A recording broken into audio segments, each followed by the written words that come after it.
Thank you. Good morning, ladies and gentlemen.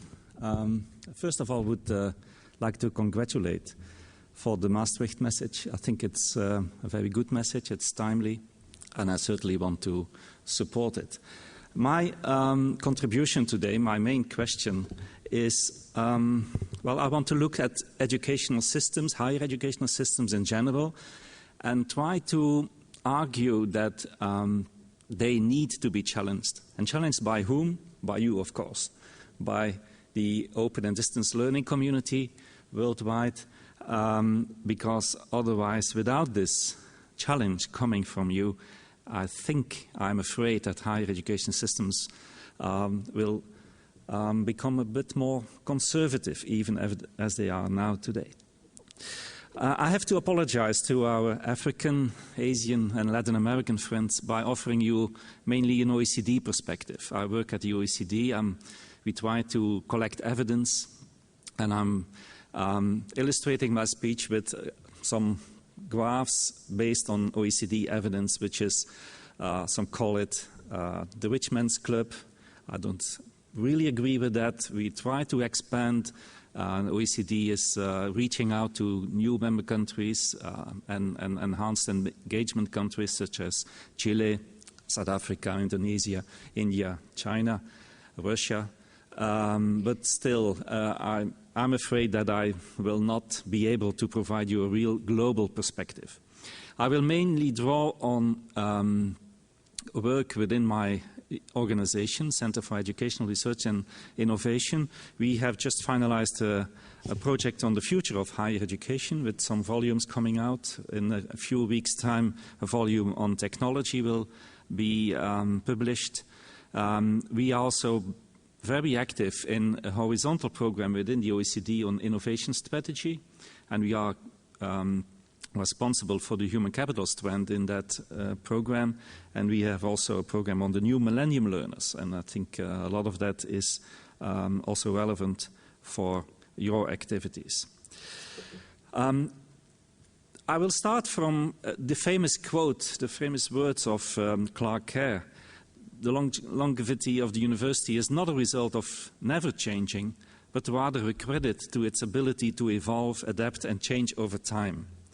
This is a very optimistic perspective, and I want to question whether it is true, and if it's true, why higher education systems in general seem to be not really ready to innovate. My argument will be that they should innovate more drastically because of some pressing needs, and because of the enormous potential of technology to do so. I will mainly focus at the first issue and focus at the needs which are, in my view, really compelling to expand and to change and to innovate, focusing on demography, on education, on economy and the skills, and on equity and values changes. And then I will turn to the question, what is the capacity of higher education systems today, at least in OECD countries, to expand and to change? And I will finalize with a couple of personal notes on what we need. The economic argument. And of course, this is the well-known argument about the knowledge economy. I will not dwell upon very long. We need more high skills. I do not share the view of some people who think that we run the risk of overschooling in some countries. I think in the future we need better skills, higher skills, but also newer skills. And there is, in our figures at least, a clear perspective of more jobs in the future asking for high-level skills than we are currently providing by higher education graduates.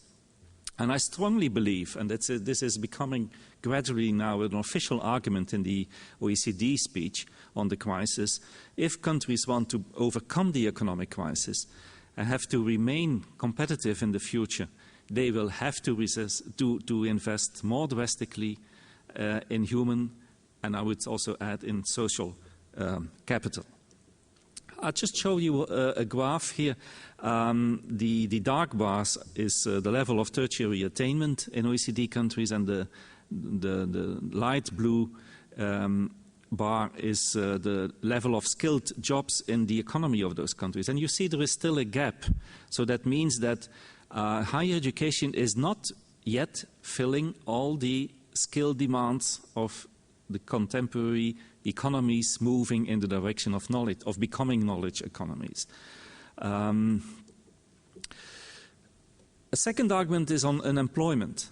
The crisis will result in long-lasting high unemployment rates, and I'm a bit scared that this is not stressed enough. We are now looking, or world leaders are looking to the meager signs of economic recovery, and there may be some signs, but in our figures at the OECD, we think that the impact on unemployment rates will still has to come, and that it will take a long time to come back to the situation regarding employment that we knew before the crisis. This is, for education, this is good news and bad news. And I'm focusing on the good news. Unemployment will provide strong incentives for upgrading skills. And a second good message is that the opportunity costs for investing in education, private investing in education, are decreasing. So we expect that more people, even than we predict under normal economic circumstances, that more people, more young people at least, will come or will return to universities and higher education institutions. But we need strong social policies to support that demand. We need well-performing student support systems to accommodate this increasing demand in the future, because it will come from vulnerable people who often don't have the resources to invest themselves in higher education. This is the latest graph on youth unemployment that we have in the organization. The higher a country is, the more unemployment it has in the first quarter of 2009. The more to the right, the more rapid it increases. So it's the percentage points difference between the first quarter of 2008 and the first quarter of 2009. And you see that a lot of countries are moving to the right, and this is really a frightening picture. We will have to face a situation where 20% even of our young cohorts are in a situation of unemployment. A third argument in the economic domain is on skills and new skills. It's often called the 21st century skills. I refer to the famous new project of Microsoft, Intel, and Cisco. Skills for innovation, soft skills, etc., etc. I think also the European Commission has launched a couple of statements on the new skill demands. I'm traveling to Thessaloniki this afternoon to attend the conference of CEDEFOP on the new skills predictions for Europe. And I think the common message in all these views and statements is that we need to emphasize much more than we do on creativity, entrepreneurship, critical thinking, curiosity, teamwork, leadership, problem solving, etc., communication, etc., etc. So these soft skills will become, all predictions say the same, will become much more important and are not prominently appearing yet in the curricula of higher education institutions. Whether they are really new can be questioned. I think university curricula have always emphasized curiosity and critical thinking, for example, but in their overall impact on higher education curriculum, I think there's room for improvement. We should not only look at the production of skills by higher education, but also on skills utilization. This is one of the new perspective that we want to add to the picture.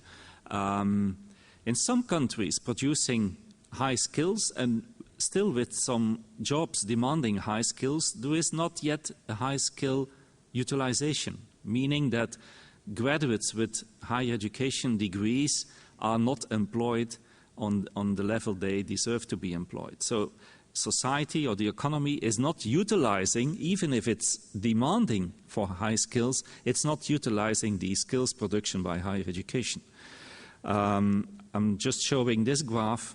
On the vertical axis, you see the human capital utilization. That means the rate that higher education graduates are also employed as in high-skilled jobs. And the further to the right, the more investment we can perceive in a country in high-skill developments, meaning investment in higher education.